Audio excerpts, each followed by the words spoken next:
As a freelance writer, I was always looking for ways to save money. It was a tough industry, and every penny counted. So when I saw an ad for a black sofa on Craigslist, I jumped at the chance to buy it. The price was unbeatable, and I knew that it would be the perfect addition to my living room. The seller was a woman who lived in a remote cabin in the woods. I wasn't bothered by the location, though. In fact, I was intrigued by the idea of a unique piece of furniture with a story behind it. I imagined myself telling my friends about the adventure of finding this hidden gem and how it had transformed my living space.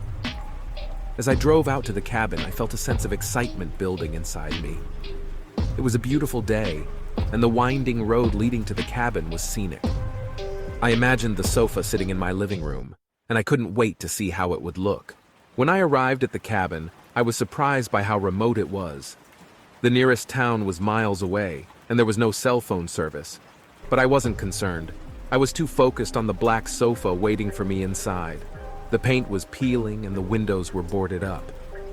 I knocked on the door and a woman in her 60s answered. She had long, unkempt hair and wore a tattered dress. "Come in, come in." She gestured at my impatience and said quietly. I stepped into the cabin and was hit with a musty smell. The woman led me to a dimly lit room where the black sofa sat. "Here it is," she said, gesturing to the sofa. I approached the sofa and examined it closely. It looked like it was in good condition, with no visible damage or stains. "It looks great," I said, hoping to seal the deal quickly. Yes, yes," the woman replied. "It's a good sofa. I haven't sat on it in years, you know." I felt a shiver run down my spine at her words. It was clear that this woman was a recluse who hadn't left the cabin in years. Despite my unease, I decided to go ahead with the purchase to avoid offending the seller. I paid her in cash, and she helped me load the sofa into my truck. As I drove away from the cabin, I couldn't shake the feeling that something was off. I decided to check the Craigslist ad again the next day, but when I did, I found that it had been deleted. This only added to my unease, and I began to wonder what I had gotten myself into. That night, I sat on the black sofa in my living room and watched TV. It was comfortable, and I was pleased with my purchase. But when I woke up the next morning, I noticed strange markings on my arms and legs. They looked like symbols, but I couldn't make out what they meant. Over the next few days, the markings spread all over my body, and I began to feel sick. I knew that something was wrong, and I became obsessed with uncovering the sofa's connection to the mysterious cult. I spent hours researching online, looking for any information that could help me understand what was happening to my skin. Eventually, I stumbled upon a medical forum where people discussed a rare skin disease that caused markings similar to my body. They described how the disease was caused by exposure to harmful molds, often found in damp environments. As I read more, I realized that the inside of the black sofa must have been full of these harmful molds. The recluse who sold it to me likely had no idea of the danger she was putting me in, but now I was left dealing with the consequences. I immediately sought medical attention and was diagnosed with the rare skin disease. The doctors told me that it was highly contagious and difficult to treat, but they would do their best to help me. I was forced to quarantine myself as I didn't want to put anyone else at risk of contracting the disease. I spent days on end in isolation, feeling like a prisoner in my own home. As time passed, my condition improved and the markings on my skin began to fade. But even after the physical symptoms disappeared, I was left with a deep sense of unease. The experience had changed me, and I could never look at furniture in the same way again. Looking back, I realized that I had been reckless in my pursuit of a good deal. I had been too eager to buy a cheap sofa without fully considering the potential consequences. But now, I knew that I needed to be more cautious in all aspects of my life, as the dangers of the world were often hidden in plain sight.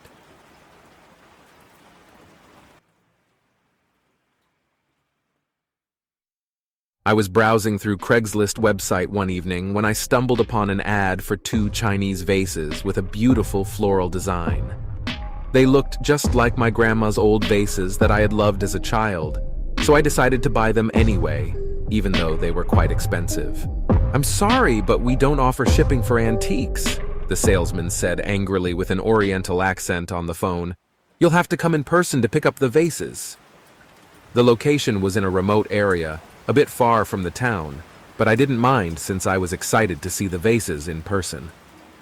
As I approached the address given by the seller, I couldn't help but notice how remote and isolated the area was. The house was located at the end of a long, unpaved road that seemed to lead to nowhere.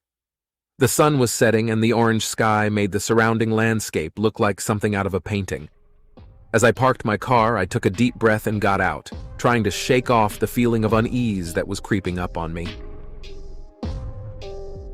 As I walked inside, I was greeted by a strange, musty smell that hung heavy in the air. The house was dimly lit, and I could barely make out the shape of the furniture scattered around. The seller appeared from the shadows and led me to a back room. The walls of the room were adorned with green, patterned wallpapers, while two classic sofas and tables were neatly arranged in a striped pattern. The room was illuminated by lampshades, as there were no windows in the space. The seller handed me a small flashlight, insisting that I inspect the vases thoroughly. I shone the flashlight on them and examined them closely. They were in good condition, but I noticed some small chips on the edges of the vases. "There are some chips on the edges." I pointed to the seller carefully and calmly. She nodded, and she said with the same strange accent, "Yes, they're just signs of age. They only add to the vase's character." As I continued to inspect the vases, I couldn't help but notice how the seller seemed to be watching me intently. Her eyes were following my every move, and I couldn't shake off the feeling that she was sizing me up. "Beautiful, aren't they?" she asked, interrupting my thoughts. "Yes, they are," I replied, trying to ignore the uneasy feeling in my gut. The seller continued to watch me as I examined the vases. Suddenly, she suggested taking a picture of my ID or credit card for security purposes. I froze, feeling trapped and vulnerable. I'm not comfortable with that. Is it really necessary?" I asked, my voice shaky. "Well, it's just a precaution. We've had some incidents with theft in the past, and we want to make sure that our customers are legitimate," she explained. I understood the need for security measures, but the thought of giving my personal information to a stranger made me uneasy. "I'm sorry, I don't feel comfortable with that," I said firmly. Despite my unease, I handed over my ID, hoping that it would be enough to satisfy the seller. But as she took the picture, I couldn't help but feel like something was not right. As I walked through the various rooms of the house, something caught my eye. In nearly every room, there was a delicate vase adorned with intricate Chinese flower designs. As I gazed upon them, I couldn't help but wonder if they were genuine or just clever forgeries. Despite my initial skepticism, I soon found myself drawn to these vases, their beauty and elegance reminiscent of my grandmother's own collection of antiques. Perhaps it was nostalgia that drew me in, or maybe my love of all things vintage. But whatever the reason, I knew I had to take a closer look.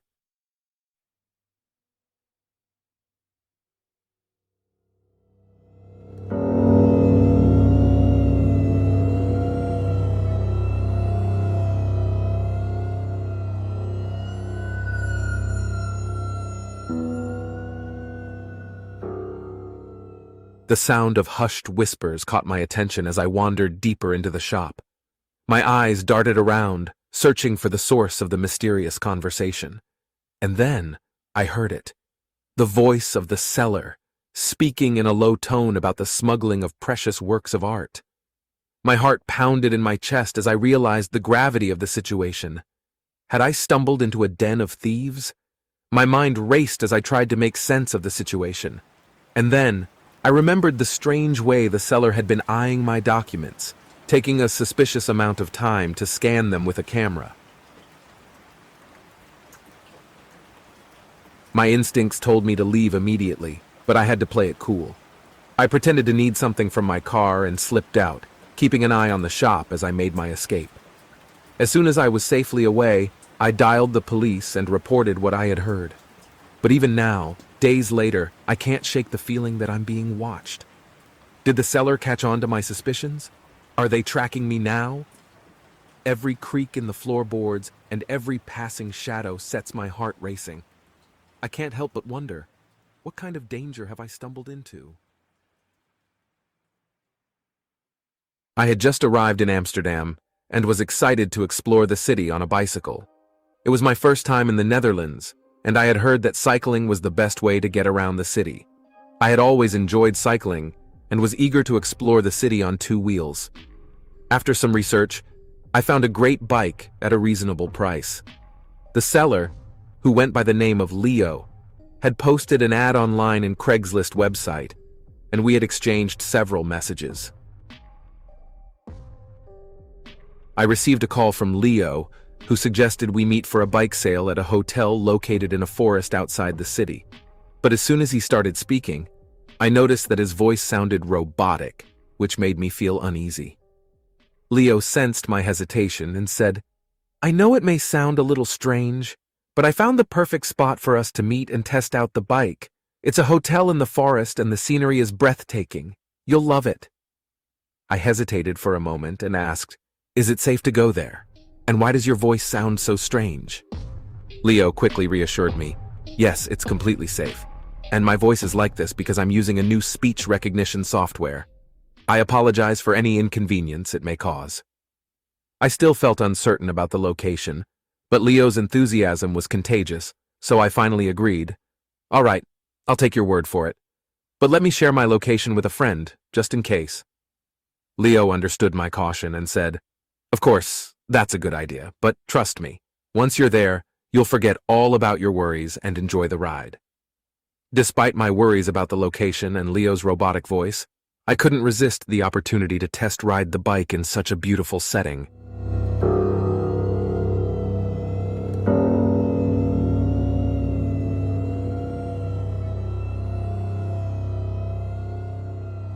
As I arrived at the hotel, I felt a sense of unease.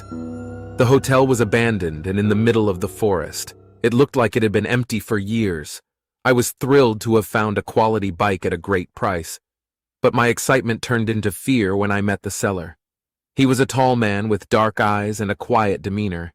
He led me to a secluded area in the forest and handed me the bike with two flat tires. I asked him if he had a pump, but he just shook his head and left without another word. Feeling uneasy, I decided to take the bike to a nearby bike shop to have the tires fixed. The mechanic at the shop looked at me with concern and asked me where I had gotten the bike.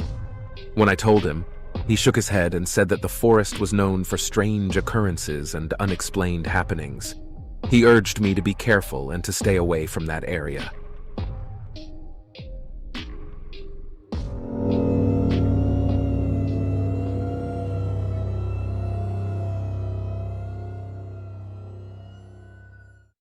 The next day, I met up with my friends to tell them about my eerie experience.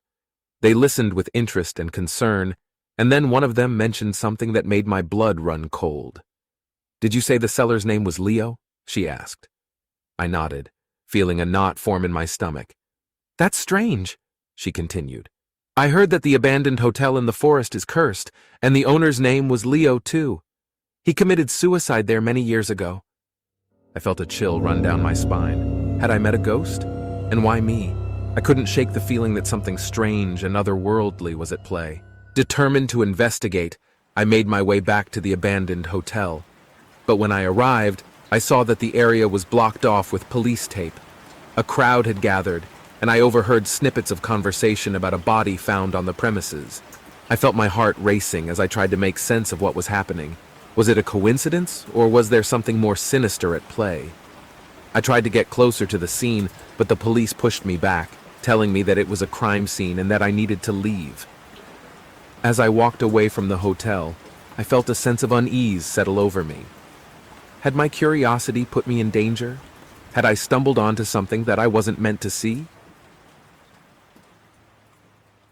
The next day, I tried to visit the area again, but to my shock, I found that my usual route was blocked off. It was as if something was trying to keep me away, to protect me from a truth that I wasn't meant to uncover. I felt a shiver run down my spine as I realized that the mystery of the abandoned hotel and the strange events that had taken place there would forever remain unsolved. But the memory of my encounter would haunt me for years to come, a reminder that sometimes the truth can be more mysterious and more dangerous than we ever imagined.